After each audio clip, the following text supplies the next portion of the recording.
விடாதபடி அவர் தம்முடைய தாங்குகிற தேவனாய் காணப்பட்டுக் கொண்டிருக்கிறார். அல்லேலூயா. ஸ்தோத்திரம். கர்த்தருக்கு மகிமை உண்டாகட்டும். நல்ல ஜீவனுள்ள சாட்சியை நம்ம கேட்டோம். கர்த்தர் நம்ம ஒவ்வொரு பேரையும் அப்படியாய் ஒரு சாட்சியாய் நிறுத்தி நம்மை அப்படி நாமத்தை மகிமைப்படுத்திக் கொள்வாராக. அல்லேலூயா.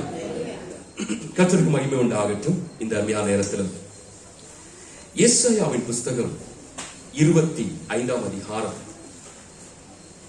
6ஆம் வசனத்தை நாம் எடுத்துக்கொள்வோம். சேனைகளின் கர்த்தர் இந்த மலையிலே சகல ஜனங்களுக்கும் விருந்தை ஆயத்தப்படுத்துவார். அது கொழுமையான பதார்த்தங்களும் பழமையான திராட்சரசமும் ஊனும் நினமும் உள்ள பதார்த்தங்களும் தெளிந்த பழமையான திராட்சரசமும் நிறைந்த விருந்தாயிருக்கும். அல்லேலூயா. ஆமென். கர்த்தருக்கு மகிமை உண்டாகட்டும். இந்த வாசிக்கப்பட்ட இந்த வேத வசனத்தை நாம் கவனிக்கும் போது சேனைகளின் கர்த்தர் இந்த மலையில சகல ஜனங்களுக்கும் ஒரு விருந்தை ஆயத்தப்படுத்துவார் என்று சொல்லி இங்கே நாம் வாசிக்கிறோம். ஆண்டவர் ஏற்படுத்துகிற ஒரு விருந்து. அல்லேலூயா. ஒரு விருந்து என்று சொல்லப்பட்டிருக்கிறது. ஆண்டவர் ஏற்படுத்துகிற விருந்து யாருக்குன்னு சொன்னா பைபிள் சகல ஜனங்களுக்கும் ஆண்டவர் ஒரு விருந்தை ஆயத்தப்படுத்துவார் என்று சொல்லப்பட்டிருக்கு. அவரை ஆயத்தப்படுத்துகிற, ஆண்டவரை ஆயத்தப்படுத்துகிற ஒரு விருந்து. அல்லேலூயா. இந்த விருந்து என்று சொன்னாலே எதற்கு செய்ய வேண்டும், எதற்காக இந்த விருந்தை செய்வார்கள் என்று கவனிக்கும் போது பிரசங்கியின் புஸ்தகம் 10ஆம் அதிகாரம் 19ஆம் வசனத்தை நாம் வாசிக்கலாம். விருந்து சந்தோஷத்திற்கென்று செய்யப்படும். விருந்து சந்தோஷத்திற்கென்று செய்யப்படும்.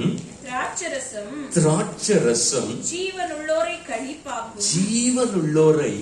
களிப்பாக்கும். பணமோ எல்லாவற்றுக்கும் உதவும். விருந்து எதற்கு செய்யப்படுகிறதா? சந்தோஷத்திற்காக செய்யப்படுகிறது. அல்லேலூயா. அப்படியானால் இங்கே நம்முடைய ஆண்டவர் இந்த விருந்தை ஆயத்தம் பண்ணுகிறார். எதற்கு? அவருக்கு ஒரு சந்தோஷம். அல்லேலூயா. அல்லேலூயா. ஒரு சந்தோஷத்திற்கென்று அங்கே விருந்து ஆயத்தம் பண்ணப்படுகிறது. புதிய ஏற்பாட்டு புஸ்தகத்தில் நாம் கவனிக்கும் போது மத்தேயு எழுதின சுவிசேஷம் 22ஆம் அதிகாரம் 4ஆம் வசனத்துல அங்கே ஒரு மனுஷன், அதாவது ஒரு ராஜா ஒரு விருந்தை ஆயத்தப்படுத்துகிறதை நாம் வாசிக்க முடியும். வாசிப்பீங்களா? அப்பொழுது அவன் வேறு ஊழியக்காரரை அழைத்து, 3ல இருந்தே வாசிச்சு பாருங்களேன். அழைக்கப்பட்டவர்களை கல்யாணத்திற்கு வர சொல்லும்படி, அழைக்கப்பட்டவர்களை கல்யாணத்திற்கு வர சொல்லும்படி அவன் தன் ஊழியக்காரரை அனுப்பினான். அவன் தன், அதாவது ராஜா தன் ஊழியக்காரனை அனுப்பினான். அவர்களோ வர மனதில்லாதிருந்தார்கள். அப்பொழுது அவன் வேறு ஊழியக்காரரை அழைத்து நீங்கள் போய் இதோ என் விருந்தை ஆயத்தம் பண்ணினேன். என் எருதுகளும் கொழுத்த ஜந்துக்களும் அடிக்கப்பட்டது. எல்லாம் ஆயத்தமாயிருக்கிறது. கல்யாணத்துக்கு வாருங்கள் என்று அழைக்கப்பட்டவர்களுக்கு சொல்லுங்கள் என்று அனுப்பினான். அல்லேலூயா. அதுக்கு இங்க ஒரு ராஜா தன்னுடைய குமாரனுக்கு கல்யாணம் செய்து வைக்கிறத பார்க்கிறோம். தன் குமாரனுக்கு கல்யாணம் செய்வது அது ஒரு சந்தோஷமான காரியம். அல்லேலூயா. ஆகவே இந்த ராஜா அந்த கல்யாணத்தின் போது அநேகரை அழைத்து அவர்களுக்கு விருந்து பண்ண வேண்டும் என்று சொல்லி விரும்புகிறதை பார்க்கிறோம். அல்லேலூயா. இந்த விருந்து சந்தோஷத்திற்கென்று செய்யப்படும் என்று வேதம் சொல்லுகிறது. இந்த ராஜா மிகுந்த சந்தோஷத்தோடு கூட ஒரு விருந்தை ஆயத்தப்படுத்துகிறார். அல்லேலூயா. அநேகரை அழைத்திருக்கிறார், அநேகருக்கு இன்விடேஷன் கொடுத்திருக்கிறார். அந்த நேரத்தில் அவர்கள் வருவேன் என்று சொல்லி இருந்தாங்க.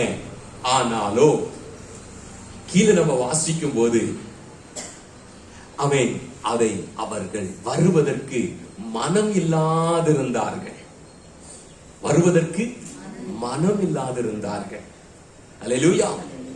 ஒரு ஊழியக்காரனை அனுப்பி சொல்லுகிறான். ஃபர்ஸ்ட் இன்விடேஷன் கொடுத்தாச்சு. அதுக்கப்புறம் ஊழியக்காரனை அனுப்பி வாங்க, விருந்து ஆயத்தமா இருக்குது வாங்க. ஆனா வேதம் சொல்லு அவங்கள வர்றதுக்கு மனம் இல்லாதிருந்தார்கள். அடுத்த ஊழியக்காரனை அனுப்புகிறார். நீங்க போய் எல்லாவற்றையும் நான் ஆயத்தப்படுத்திட்டேன், உங்களுக்காக அவன் கொளுத்த கன்று அடிக்கப்பட்டது, அல்லேலூயா, எல்லாம் ஆயத்தமாய் இருக்கிறது, நல்ல சாப்பாடு. ஒரு ராஜாவுடைய வீட்டின் ஒரு விருந்து எப்படி இருக்கும்? அல்லேலூயா. அப்படிப்பட்ட விருந்திற்கு வரும்படியாக அழைத்து அனுப்புகிறதை வேதத்திலே பார்க்கிறோம். அல்லேலூயா.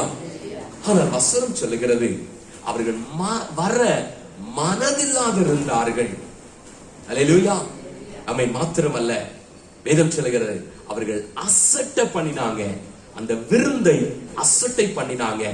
அசட்டை பண்ணி ஒருவன் வயலுக்கும் இன்னொருவன் வியாபாரத்துக்குமாக என்ன செய்து விட்டான்? போய்விட்டான்.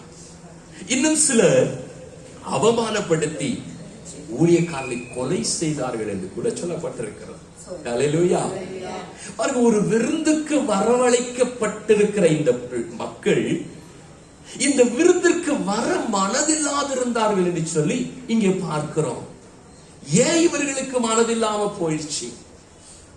எதற்கு ஒரு ராஜா வீட்டினுடைய ஒரு விருந்து, அதிலே கலந்து கொள்வதற்கு ஏன் இவர்களுக்கு மனம் இல்லாம போயிடுச்சு? அல்லேலூயா. அல்லேலூயா. இன்னைக்கு நம்முடைய வாழ்க்கையும் இதுதான். நம்முடைய வாழ்க்கையிலும் இதுதான். இன்னைக்கு உலகத்தாரோடு கூட உலக விஷயங்களில அதிகமாய் நாம் ஈடுபடுவோம்.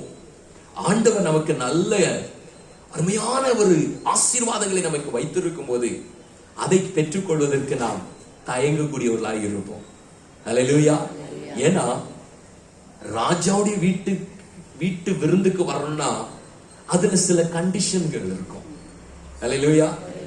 ராஜா வீட்டுக்கு வரணும்னா என்ன? கல்யாண வஸ்திரம் தரித்திருக்கணும். அப்படிதானா? அல்லேலூயா. சும்மா எல்லாம் நினைச்சு முடியாது, உள்ள வர முடியாது. அழைக்கப்பட்டுட்டோம் அதனால வந்துடலாம் அப்படின்னு சொல்லிட்டு சும்மா எல்லாம் வர முடியாது. அதுக்கு ஒரு வஸ்திரம் உண்டு, அதற்குன்னு ஒரு வஸ்திரம் உண்டு. அந்த வஸ்திரத்தை நம்ம போட்டுட்டு தான் என்ன செய்ய முடியும்? உள்ள வர முடியும். அல்லேலூயா. இந்த இடத்துல நம்ம பாக்குறோம் பாத்தீங்களா? அவன் கல்யாண வஸ்திரம் தெரியாதவனாய் ஒருவன் அங்கே காணப்படுகிறத பார்க்கிறோம். ஒரு ராஜாவுடைய ஒரு விருந்துக்கு வருவதற்கு ஒரு கல்யாண வஸ்திரம் தரிக்கப்பட்டிருக்க வேண்டும். அல்லேலூயா. அந்த கல்யாண வஸ்திரத்தோடு அவன் உள்ள வந்தாதான் அவன் ஏற்றுக்கொள்ளப்பட முடியும். ஆகவே இன்னைக்கு அநேகர் இந்த ஒரு வர்றதுக்கு மனது இருந்தாலும் இந்த வஸ்திரத்தை தரிப்பதற்கு ரட்சிப்பு, பரிசுத்த வாழ்க்கை, பரிசுத்த ஜீவிதம் இது கூடாத ஒரு விஷயமாய் மாறிவிடுகிறது. அல்லேலூயா. அல்லேலூயா.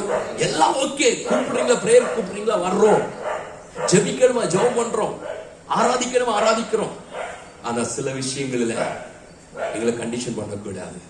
அல்லேலூயா. அப்படி என்று நம்ம என்ன செய்யறோம்? நினைக்கிறவளா இருக்கிறோம். எங்க இஷ்டப்படி, நாங்க நினைக்கிறபடி நாங்க இப்படிதான் இருப்போம், ஆனா இதை செய்வோம் அதையும் செய்வோம் என்று நம்முடைய இஷ்டத்தின்படி நடப்பதற்கு நாம் விரும்பக்கூடியவர்களாக இருக்கிறோம். ஆனால் ஒன்றை நாம் சிந்தித்து பார்க்கணும். 1 கொரிந்தியர் புஸ்தகத்துல வேதம் அருமையா நமக்கு சொல்லுகிறது.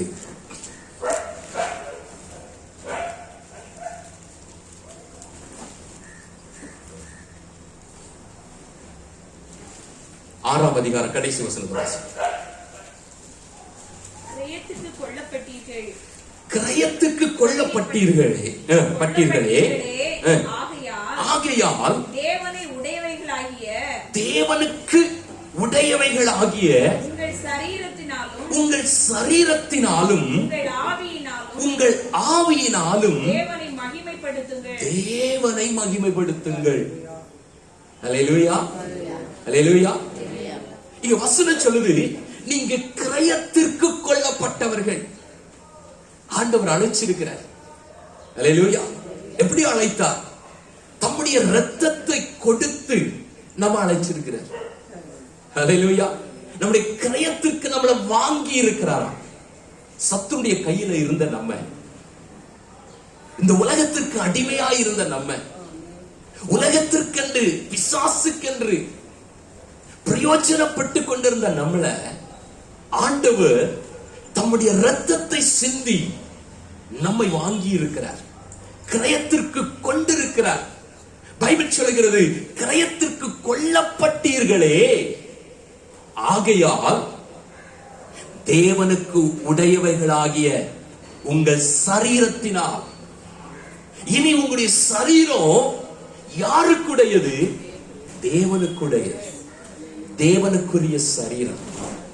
அல்லேலூயா.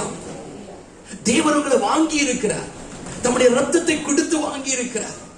அப்படி இருக்கும்போது நம்முடைய சரீரத்தினாலும் நம்முடைய ஆவியினாலும் என்ன செய்யணுமா? தேவனை மகிமைப்படுத்தணுமா? அல்லேலூயா. நம்ம எதை செய்தாலும் தேவனுடைய நாமத்தின் மகிமைக்காய் இந்த சரீரம் தேவனுக்கென்று உபயோகப்படுகிற சரீரமாய் மாறணும். அல்லேலூயா. ஆனால் இது நமக்கு இஷ்டமில்லாத ஒரு காரியம். விருந்துக்கு வரணுமா? ஓகே, ஆமென், அல்லேலூயா. ஆனா அந்த வஸ்திரம் தரித்து கொண்டு வர்றதுன்றது ரொம்ப கஷ்டமான ஒரு காரியம். அல்லேலூயா. ஒரு நீதியின் வஸ்திரம், ஒரு பரிசுத்த வஸ்திரம், ரட்சிப்பின் வஸ்திரம், அல்லேலூயா, நமக்கென்று ஆண்டவர் கொடுத்திருக்கிறார். இதை அணிந்து கொண்டிருப்பதுதான் நமக்கு மிகுந்த ஒரு கஷ்டமான ஒரு காரியமாய் மாறிவிடுகிறது. தெய்வ பிள்ளைகளே, இங்க வாசிக்கிறோம், இங்கே அழைக்கப்பட்டவர்கள் இந்த விருந்துக்கு வர மனதில்லாதிருந்தார்கள்.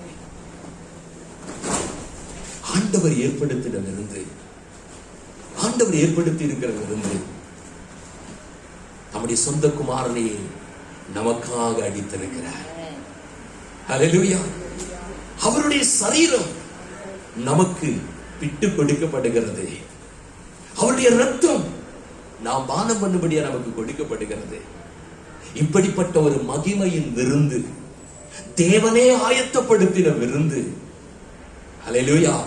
இந்த விருந்தில கலந்து கொள்வதற்கு நாம் பாக்கியவான்களாய் இருக்கிறோம். அல்லேலூயா, அல்லேலூயா. இந்த விருந்தில கலந்து கொள்வது மிகப்பெரிய பாக்கியம். ஆனால் இந்த விருந்தில அநேக பிள்ளைகளை பார்க்கும்போது இதுல கலந்து கொள்ளாதபடி அதை அல்லல் தட்டுவதை நம்ம பார்க்க முடியும். அல்லேலூயா. அதை உதாசீனப்படுத்துகிறத பார்க்க முடியும். ஏன் அவங்களால அதை பெற்றுக்கொள்ள முடியல அப்படின்னா, அவர்களுக்குள் இருக்கிற அவருடைய மனசாட்சி, அல்லேலூயா, நான் பரிசுத்தம் இல்லையே, நான் ஆயத்தம் இல்லையே, நான் சரியில்லையே, என் வாழ்க்கை சரியில்லையே, நான் பாவத்தில் இருக்கிறனே என்று சொல்லி அவருடைய மனசாட்சியில் நிமித்தமாய் குத்துண்டவர்களாய் அதை பெற்றுக்கொள்ளாமல் அதை இழந்து போகிறார்கள். அல்லேலூயா. ஒவ்வொரு மாதமும் சபைகளில இதை கர்த்தர் வைத்திருக்கிறார் சொன்னார், நம்முடைய பிரயோஜனத்திற்கு, நாம் ஆசீர்வாதமாய் இருப்பதற்கு. அல்லேலூயா. எப்படியாகிலும் நாம் அவர் இருக்கும் ஸ்தலத்துல நாமும் உட்காரும்படியாகவே ஆண்டவர் நம்மளை, ஆமென், ஸ்தோத்திரம், இந்த பந்தியில கலந்து கொள்ளும்படியாக செய்கிறார். இந்த பந்தியில நாம் கலந்து கொள்ளும் போது நம்மை சுத்திகரிப்பதற்கு அது ஒரு நல்ல ஒரு தருணமாய் இருக்கிறது. அல்லேலூயா. நாம் கழுவப்படுவதற்கு, நம்மை நிதானித்து பார்ப்பதற்கு இது ஒரு நல்ல ஒரு தருணம். யோசிச்சு பாருங்க, எப்ப இந்த விருந்துக்கு வர்றோமோ அப்பந்தான் அதுக்கு எவ்வளவோ ஆயத்தங்கள் எல்லாம் நம்ம செய்யறோம்.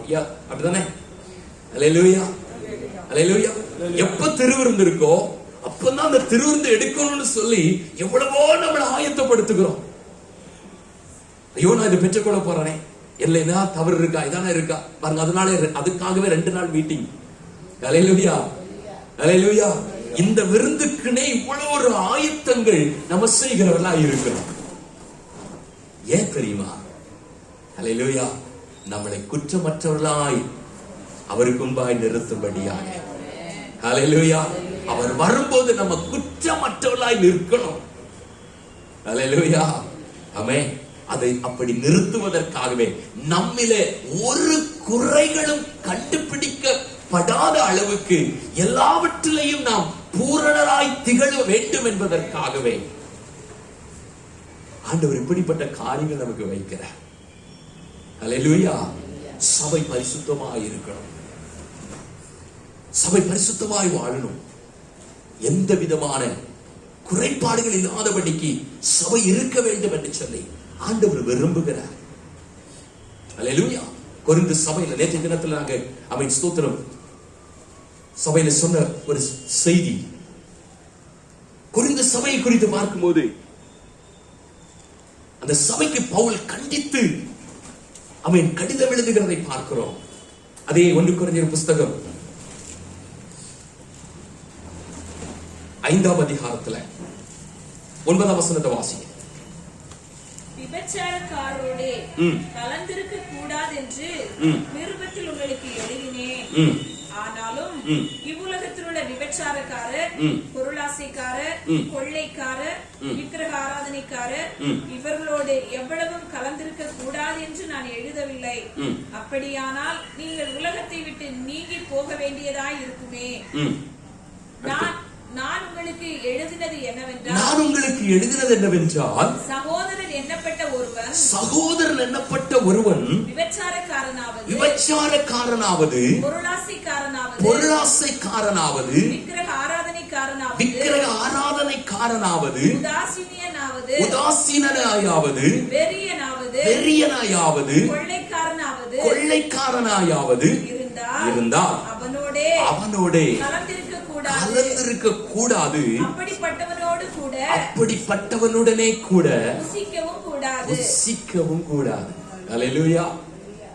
எவ்வளவு பவுல் திருச்சபைக்கு, இந்த கொரிந்து திருச்சபைக்கு எழுதி வைக்கிறார் பாருங்க. விபச்சாரக்காரன், கொள்ளைக்காரன், உதாசீனன், வெறியன், பொருளாசைக்காரன், இப்படி இன்னைக்கு சபைக்குள்ள இப்படிப்பட்ட செயல்களை செய்கிறவர்கள் உண்டு. சோ இப்படிப்பட்ட பாவங்களில் இருந்து ஒதுங்கணும் அப்படின்னு சொல்லி பவுல் இங்க சொல்லுகிறார். இப்படிப்பட்ட செயல்களில் இருந்து நாம் ஒதுங்கணும், தூரம் வரணும், விலகி இருக்கணும். ஏன்னா நாம் கிரயத்துக்கு கொல்லப்பட்டவர்கள், நாம் ஆண்டவருக்கென்று பிரிக்கப்பட்டவர்கள், ஆண்டவருக்கென்று பிரித்தெடுக்கப்பட்டவர்கள். ஆண்டவருக்கென்று பிரித்தெடுக்கப்பட்ட பிறகு மறுபடியும் அந்த பாவத்துல போய் சிக்கிக் கொள்வத ஆண்டவர் விரும்பல. அல்லேலூயா. நம்முடைய வாழ்க்கையில நமக்கு கொடுக்கப்பட்ட அந்த பரிசுத்தத்தை, இது அவரால் கிடைத்த ஒரு பாக்கியம். இந்த பரிசுத்தத்தை நாம் தொடர வேண்டும் என்பதை ஆண்டவர் நமக்கு சுட்டி காண்பிக்கிறதை நாம் பார்க்கிறோம். அல்லேலூயா. வேதம் சொல்லுங்க, பரிசுத்தமாகிறவர்கள் இன்னும் பரிசுத்தமாகட்டும். நம்முடைய வாழ்க்கையில் நம்முடைய இந்த பரிசுத்தம் போதாது, இனியும் பரிசுத்தமாக வேண்டியது இருக்கிறது, இனியும் நீதி செய்ய வேண்டியது இருக்கிறது. இந்த நீதி போதாது, இதை காட்டிலும் இன்னும் நீதி செய்ய வேண்டியது இருக்கிறது. அல்லேலூயா. ஆனால் நாமும் பாதியிலேயே நாம் நின்று விடுகிறதாய் மாறி போகிறோம். அல்லேலூயா, அல்லேலூயா.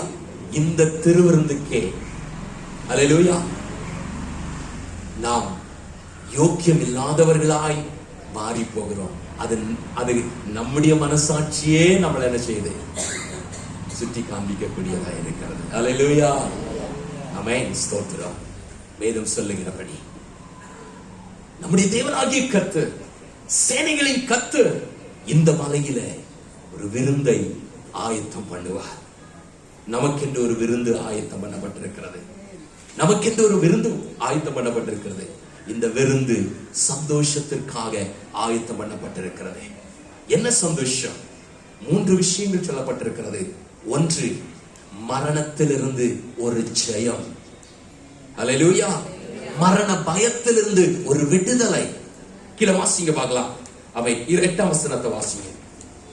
25வது ஏசாயா 25:8. அவர் மரணத்தை ஜெயமாக விழுங்குவார். அவர் மரணத்தை ஜெயமாக விழுங்குவார். கர்த்தராகிய தேவன் எல்லா முகங்களிலும் இருந்து கண்ணீரை துடைத்து தமது ஜனத்தின் நிந்தையை பூமியில் இராதபடி முற்றிலும் நீக்கி விடுவார். அல்லேலூயா. போதும், கர்த்தரே இதை சொன்னார். ஆமென். 3 விஷயங்கள் அங்கு சொல்லப்படுகிறது. ஒன்று, மரணம் ஜெயமாய் விழுங்கப்பட்டது. மரணத்திலிருந்து ஒரு ஜெயம் உண்டாயிருக்கிறது. நரகம் என்று குறிக்கப்பட்ட நமக்கு அதை மாற்றி போட்டு, அதை தள்ளி போட்டு, அதை புரட்டி போட்டு நமக்கு நித்திய ஜீவன் என்று மரணத்தை ஜெயித்த ஒரு வல்லமை தேவன் நமக்கு தந்திருக்கிறார். கரங்களை கட்டி ஆண்டவருக்கு நன்றி சொல்லலாம். மரணத்தை அவர் விரும்பினார். நம்முடைய ஆத்மாவை நமக்காக நாம் இந்த மரணத்தை சந்திக்க கூடாது என்பதற்காக அவர் தம்முடைய ஆத்மாவை, எசாயா 53:12 சொல்லப்பட்டிருக்கிறது போல, அவர் தம்முடைய ஆத்மாவை மரணத்தில் ஊற்றி என்று வாசிக்கிறோம். அல்லேலூயா. அக்கிரமக்காரன் ஒருவராய் எண்ணப்பட்டார் என்று வாசிக்கிறோம். அல்லேலூயா. பாருங்க, அந்த மரணத்தை அவர் உத்தரித்தார். அந்த மரணத்தை அவர் ஜெயித்தார். அல்லேலூயா. நாமும் மரணத்திலிருந்து அவை விடுவிக்கப்படும்படியாக, நித்திய ஜீவனை பெறும்படியாக ஆண்டவர் நமக்கு வழியை உண்டு பண்ணி இருக்கிறார். ஜீவ காலமெல்லாம் மரண பயத்துல இருந்த நமக்கு அவர் அந்த அடிமைத்தனத்திலிருந்து நம்மை விடுவித்திருக்கிறார் என்று சொல்லி எபிரேயரின் புஸ்தகம் 2ஆம் அதிகாரம் 15ஆம் வசனத்தில் நாம் வாசிக்கிறோம். ஜீவ காலமெல்லாம் மரண பயத்துல அடிமைத்தனத்துக்குள்பட்ட நம்மை அவர் விடுவிக்கும்படியாய் அப்படியானார் என்று வேதத்தில் வாசிக்கிறோம். அல்லேலூயா. இந்த மரணத்திலிருந்து ஒரு ஜெயத்தை ஆண்டவர் நமக்கு தந்திருக்கிறார். இரண்டாவது, அவன் எல்லா ஜனங்களுடைய முகங்களிலிருந்து அந்த கண்ணீரை துடைத்திருக்கிறார்.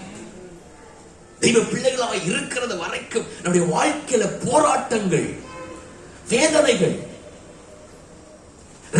வெளிப்படுத்தல் விசேஷம் 7ஆம் அதிகாரத்தில் நாம் வாசிக்கும் போது 17ஆம் வசனம் சொல்லுகிறது, ஆமென், ஸ்தோத்திரம், இவருடைய கண்ணீர் யாவையும் தேவன் துடைப்பார். தேவனுடைய கண்ணீர் யாவற்றையும் துடைப்பார். யாருடைய கண்ணீர்? ஆமென். வேதம் சொல்லுகிறது பாருங்க, 14ஆம் வசனம், இவங்க மகா உபத்திரவத்திலிருந்து வந்தவர்கள். அல்லேலூயா. இன்னைக்கு உபத்திரவத்தை அனுபவித்துக் கொண்டிருக்கிற நமக்கு இந்த உபத்திரவங்கள் நிமித்தமாய் கண்ணீர் வடிக்கிற நமக்கு நம்முடைய கண்ணீர் துடைக்கும்படியான நம்முடைய ஆண்டவர் நம் பட்சத்துல இருக்கிறார். அல்லேலூயா. நம்முடைய கண்ணீர் எல்லாம் துடைக்கப்படுகிறது. நம்முடைய கண்ணீர் எல்லாம் துடைக்கப்படுகிறது. நம்முடைய துன்பங்கள் எல்லாம் மாறுகிறது. அல்லேலூயா. அதுல ஒரு சந்தோஷம். மூன்றாவது, நிந்தை. இந்த நிந்தை நம்மை விட்டு நீக்கப்படும் என்று சொல்லி இங்க வேதத்தில் நாம் வாசிக்கிறோம். அல்லேலூயா. நிந்தை வேதம் சொல்லுகிறது. மத்தேயு சுவிசேஷம் 5ஆம் அதிகாரம் 11ஆம் வசனத்தை வாசிங்க. மத்தேயு 5:11-12. என் நிமித்தம் உங்களை நிந்தித்து துன்பப்படுத்தி பலவிதமான தீமையான மொழிகளையும் உங்கள் பேரில் பொய்யாய் சொல்வார்களானால் பாக்கியவான்களாயிருப்பீர்கள். அல்லேலூயா. அல்லேலூயா. ஆமென். ஸ்தோத்திரம். பாருங்க, ஆண்டவர் சொல்லுகிறார், என் நிமித்தம் நீங்கள் உங்களை நிந்தித்து துன்பப்படுத்தி பலவிதமான தீமையான மொழிகளையும் உங்கள் பேரில் பொய்யாய் சொல்வார்களானால் நீங்க பாக்கியவான்களாயிருப்பீர்கள். அடுத்த வசனம் சொல்லுது பாருங்க, அதுல சந்தோஷப்பட்டு களி கூறுங்க. அல்லேலூயா. உங்க மேல நிந்தை வருது அப்படின்னா நீங்க பாக்கியவான்கள். நீங்க நிந்திக்கப்படுகிறீங்கன்னா நீங்க பாக்கியவான்கள். ஆண்டவர் நிமித்தமாய் நிந்திக்கப்பட்டால் நீங்க பாக்கியவான்களாக இருப்பீங்க. அல்லேலூயா. இந்த நிந்தை, அவமானங்கள் எல்லாவற்றையும் சகிக்கிற நமக்கு ஆண்டவர் சொல்லுகிறார், ஒரு நாள் இந்த நிந்தை நீங்கி போகும். அல்லேலூயா. நீங்கள் சுமக்கிற, உங்கள் மேல் சாட்டப்படுகிற இந்த நிந்தைகள் ஒரு நாள் மாறும், விலகும். அல்லேலூயா. இவற்றிலிருந்து முற்றிலுமாய் நீக்கப்பட்டவர்களாய் நீங்க மாறுவீங்க. நீங்க வெற்றி உள்ளவர்களாய் மாறுவீங்க. அல்லேலூயா. அதற்கு தான் உங்களுக்காக ஒரு விருந்து. அல்லேலூயா. சேனைகளை கர்த்தர் ஆயத்தப்படுத்தி இருக்கிறார். இந்த வேளையிலுமாய் சேனைகளை கர்த்தர் நமக்கென்று ஒரு விருந்து ஆயத்தப்படுத்தி இருக்கிறார். தம்முடைய ஒரே பேரான குமாரனை நமக்காக அடித்து, அல்லேலூயா, அவருடைய சரீரத்தையும் அவருடைய இரத்தத்தையும் பானம் பண்ண இந்த சூழ்நிலை அவருக்கு துக்கம், ஆனால் நமக்கு அது ஒரு சந்தோஷமாய் மாறுகிறது. அவர் நமக்காக தன்னுடைய துக்கத்தை பாராதபடி தன்னுடைய ஒரே பேரான குமாரனை நமக்காக கொடுத்தார். அவர் கொடுக்கப்பட்டது நிமித்தமாய் நமக்கு சந்தோஷம் உண்டாயிற்று. வேதம் சொல்லுது பாருங்க, சகல ஜனங்களுக்கும் சந்தோஷத்தை உண்டாக்கும் நற்செய்தி என்று ஆண்டவருடைய வருகை குறித்து சொல்லப்படுகிறது. இயேசு இந்த பிறந்த நாள் எல்லா ஜனத்துக்கும் மிகுந்த சந்தோஷத்தை உண்டாக்கும் நற்செய்தியாய் மாறினது. நமக்கு ஒரு சந்தோஷம்.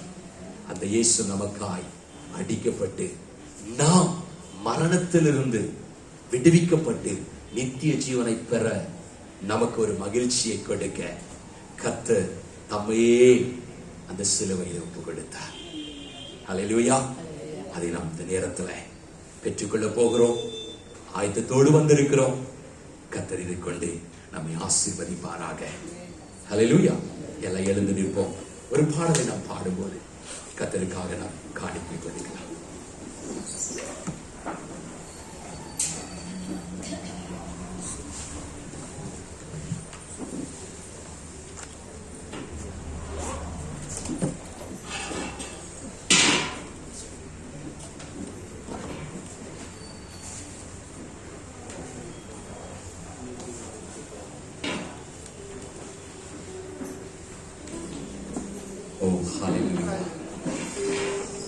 சமூகத்தில் கர்த்தருடைய பந்திக்கென்று நாம்